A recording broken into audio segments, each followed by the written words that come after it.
If, as it is said, a week is a long time in politics, then the past year for the world's economy has been a lifetime. No one at last year's World Economic Forum in Davos predicted the scale of the meltdown in 2008. Well, we spoke about a correction in early 2008, so it is something that one had from the end of 2007 been saying. We perhaps didn't see the severity of the crisis, but we did definitely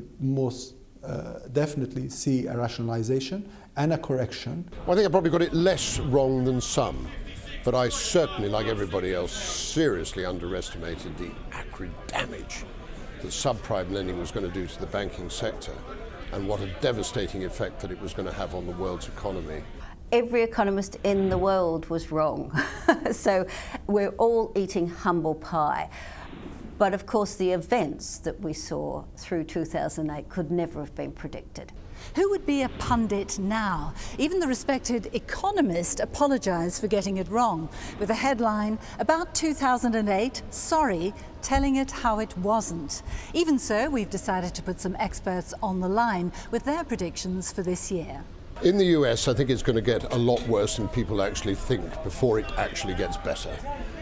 President Obama starts on the 20th of January and he has taken on the biggest job that anybody has ever taken on. The problem is that we will see 6 months down the road that whatever package he puts in place will probably not be big enough, that the recession will go on for longer than you expect. I expect the last 6 months of 2010 to see a serious rally in the stock market, which is normally a year ahead of what I call the real economy recovering. But I really don't think that the world's economy, starting in the United States, whom I do believe will recover quickly, are happening before the end of 2010. And what about Europe battling to dig itself out of the economic mire?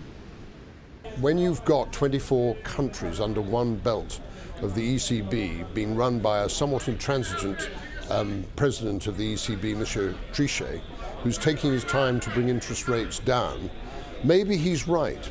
But the general feeling is, because there's so much emphasis on industry and commerce and a much broader based economy, because Europe went into recession after the rest of the world, it may take rather longer to come out of it. We are looking for recovery in Europe and in the UK going into 2010 and probably in the latter part of 2009.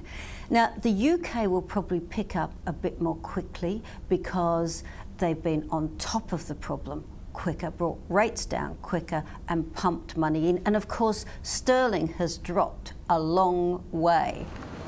Even the oil-rich kingdoms of the Gulf, who thought their riches would protect them from the downturn, are having to think again. What they will do is they rationalize. They will look and they will say, do we need to do some of the things that we are doing, which we would have done if oil was $100 a barrel, but it isn't. And they might relook at some of these things. I think what will happen is that investment companies, which some are referred to as sovereign wealth funds, and to a large extent, if I were to generalize, I would say investment companies will have to relook at their structures and processes. There will be a degree of rationalizations, of mergers, and hopefully they'll come out stronger from this. Asia's emerging economies have been the world's most dynamic, and although growth is expected to slow, it's not expected to slump, and that could be a good thing, possibly a pause for breath. The good thing is this slowdown in growth will take the edge off inflation. The problem is, like everywhere else, the slowdown is much greater than anticipated. And so, in fact, it probably would have been better if you hadn't had that monetary tightening early last year. So the United States is a very big, very important market that will affect China. China will still grow. The figures that everyone believes that will be achieved are between 7 and 8%, which are required to be able to sustain this degree of development. And I think everybody wants China to succeed. Coincidentally, the Chinese New Year begins in the same week as the Davos Economic Summit. It'll be the Year of the Ox, supposedly enduring hardship without complaint and achieving prosperity through patience and hard work. The world's economy will need all those qualities.